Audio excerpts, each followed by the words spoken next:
ici parce que ça a été le lieu de deux choses primordiales. Mon premier concert classique dans la salle de l'opéra, concert qui m'avait terrifié complètement parce que j'étais pas prêt du tout et que c'était mon premier concert avec un chef d'orchestre et j'avais eu vraiment très très peur, mais ça s'était pas mal passé finalement. Et puis, premier disque, effectivement, pour la maison EMI à l'époque, qui s'appelait Musicals, qui a bien marché, dirigé par John McLean. En fait, je viens d'une famille, contrairement à ce qu'on pourrait penser, les gens savent que mon père était acteur et metteur en scène de théâtre, directeur du Théâtre National Populaire, mais en fait, la musique était très présente dans notre famille, parce que lui-même avait été saxophoniste avant d'être acteur. Il jouait dans des groupes comme ça pour des balles, des choses comme ça, mais enfin, il avait appris la musique, et j'ai un frère qui a reçu, comme moi, une formation musicale de sa part. C'est-à-dire qu'en fait, il nous avait acheté des saxophones quand on était petit, il nous écrivait des partitions, et puis on avait fait un petit pupitre de saxophone avec lui, et un ami qui est devenu aussi clarinettiste professionnel. Mon frère est resté musicien, il est saxophoniste de jazz. Moi, j'ai un peu arrêté, je faisais un peu de piano aussi, j'ai arrêté ça, mais la musique était très présente. En fait, mon père réunissait tous les lundis des musiciens et des acteurs, et on achetait des partitions de big band américains en Amérique, et on jouait tous les lundis. On a fait ça pendant plusieurs années. C'était très joyeux. Moi, je faisais la tambouille surtout, parce que j'étais pas très doué pour lire ces partitions à ce niveau-là. Toujours dit que cette sensation du groupe qui répète, la joie de vivre des musiciens ensemble, ce qui m'attire toujours dans la musique, moi, c'est le fait qu'on parte ensemble sur une partition à la première mesure et qu'on doit rester ensemble. Ça unit un groupe beaucoup plus que le théâtre et le cinéma. En fait, curieusement, même s'il s'agit d'activités de groupe, le théâtre et le cinéma, c'est des choses beaucoup plus individualistes. Et la musique, elle impose une unité. On fait de la musique ensemble. On ne peut pas faire de la musique séparés les uns des autres. Donc moi, j'ai toujours aimé ça. Après, je suis allé à Londres à 17 ans, faire des études de théâtre, et on nous enseignait beaucoup de musique, de chant. Et là, j'ai un peu plus découvert la comédie musicale anglo-saxonne, les Américains, Stephen Sondheim. C'était la fin des années 70, et j'ai découvert des comédies musicales comme Chorus Line, tous les trucs qu'on connaît maintenant, qui sont devenus des films, Chicago, tous ces trucs qui commençaient à l'époque. Et après ces études, à 20 ans, j'ai commencé à prendre des cours particuliers. On a découvert que j'avais une voix de baryton, je ne savais pas tellement ce que ça voulait dire, parce que la musique classique, je ne la connaissais pas tellement. Et j'ai fait pendant plusieurs années des cours de chant, et je suis arrivé jusqu'ici, pour mon premier concert. Après, j'ai eu tellement peur avec la musique classique que je me suis dit finalement, il faut faire le chant qui appartient aux acteurs, pas un chant classique, c'est une autre vie. J'avais déjà commencé des films quand je suis venu ici, j'avais été repéré comme acteur de cinéma, et donc en fait, je me suis dit, faisons le chant des acteurs, et autrement dit, le chant des acteurs, c'est la comédie musicale. Ce qui ne m'a pas empêché de faire des spectacles des tours de chant. J'en ai fait un en 90 qui s'appelait Lambert Wilson chante, j'en ai fait un en 97 qui s'appelait Démons et merveilles, chanson du cinéma français des années 30 aux années 60.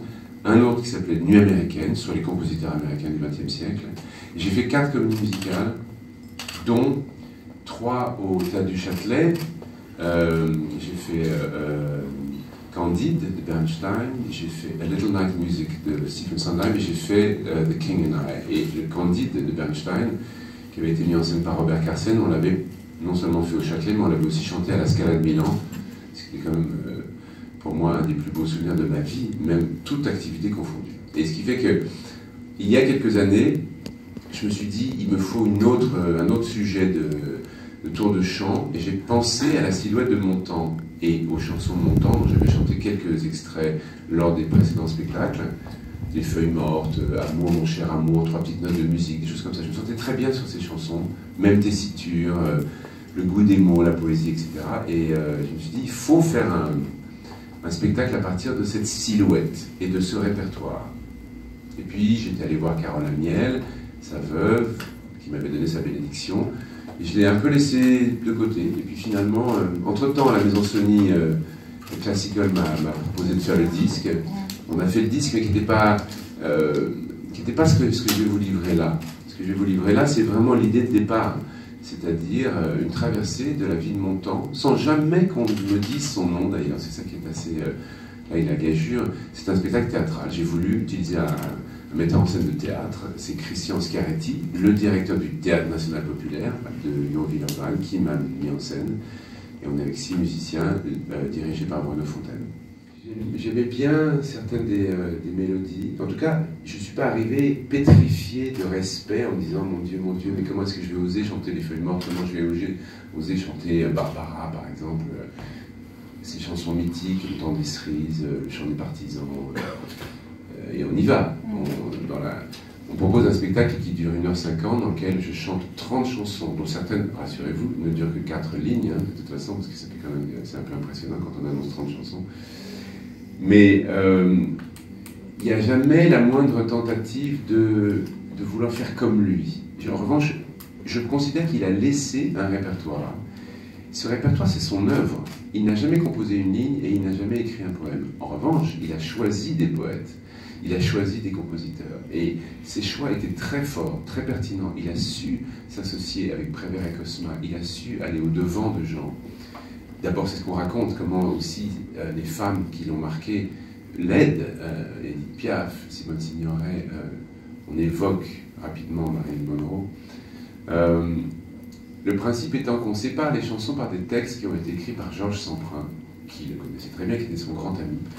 Et ces textes, je les ai appris par cœur. Ce sont des esquisses qui racontent mon temps, son passé ouvrier, sa montée à Paris, ses femmes, son engagement politique, son désir de réussite, particulièrement le désir de réussir en Amérique, parce que c'est une façon de vivre à la place de son père, immigré ayant fui le fascisme, et qui est resté coincé à Marseille, mais finalement il aurait voulu partir en Amérique. Et donc à un moment donné, à la fin du spectacle, j'évoque le Metropolitan Opera, New York, où finalement mon temps est là, à cette place incroyable, sur cette scène mythique, et où il est à la place du père finalement. Il a vécu toute la boucle qui est celle du rêve de l'Amérique, et c'est la liberté du rêve qu'on évoque, et ça c'était très bien écrit par Semprin.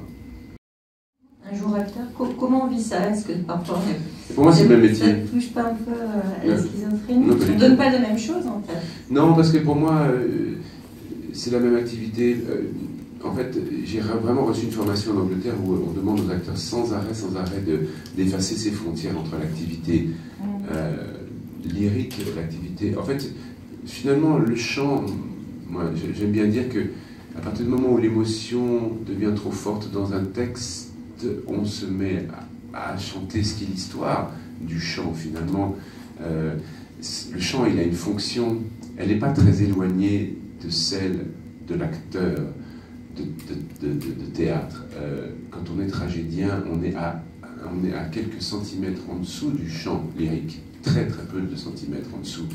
Donc pour moi, tous les termes qu'on utilise dans le jeu sont des termes de musique. On parle de rythme, on parle de contraste, on parle de tessiture, on parle de...